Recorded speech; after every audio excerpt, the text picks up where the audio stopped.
महाराष्ट्र प्रदेश महिला काँग्रेसच्या निर्देशनानुसार अमरावती शहर महिला काँग्रेसतर्फे सिग्नेचर अभियान, पोस्टकार्ड अभियान आणि मिस्ड कॉल अभियान राबविण्यात येणार आहे। या अभियानाचा शुभारंभ मंगळवार दिनांक 30 जून 2026 रोजी सकाळी 11 वाजता काँग्रेस भवन नवी इमारत अमरावती येथे अभियानाला सुरुवात झाली आहे। या कार्यक्रमासाठी महाराष्ट्र प्रदेश महिला निरीक्षक स्मिता गोरे या प्रमुख उपस्थित होत्या। अभियानाची माहिती व पुढील जनजागृतीच्या उपक्रमांबाबत मार्गदर्शन त्यांनी केले।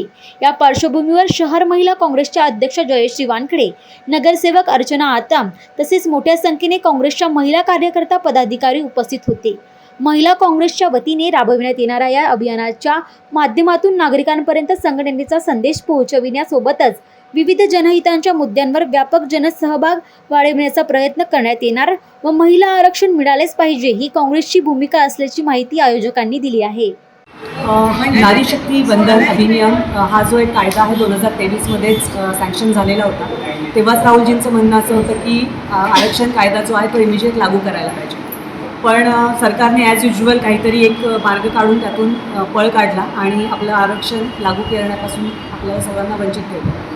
त्यांचं म्हणणं असं आहे की 543 जागांमधून म्हणजे लोकसंख्या वाढली आहे, त्यामुळे 543 जागांपेक्षा आपण त्या जागा वाढवून 850 करूया आणि वाढलेल्या जागांमध्ये आपण आरक्षण करूया। पण आमचं म्हणणं असं आहे की 543 ज्या जागा आहेत त्या तुम्ही सेव्ह करताय का?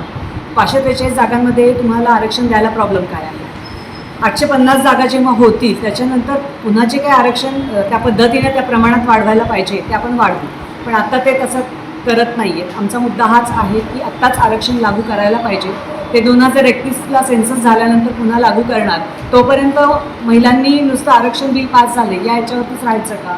बिल पास होऊन ते इमिजिएट लागू करणं हे सरकारचं काम आहे, तर ते होत नाही आहे, हा आमचा मुद्दा आहे। म्हणून आम्ही हे सगळं पोस्टकार्ड अभियान असेल, मिस्ड कॉल अभियान असेल आणि सिग्नेचर अभियान आम्ही याच्यातून आम्ही दाखवून देतो आहे की महिला शक्ती एका यानी उभी आहे आणि आरक्षणासाठी आम्ही सगळे आग्रही आहोत आणि आम्ही आरक्षण मिळेपर्यंत हा आमचा सर्व अभियान चालूच ठेवणार।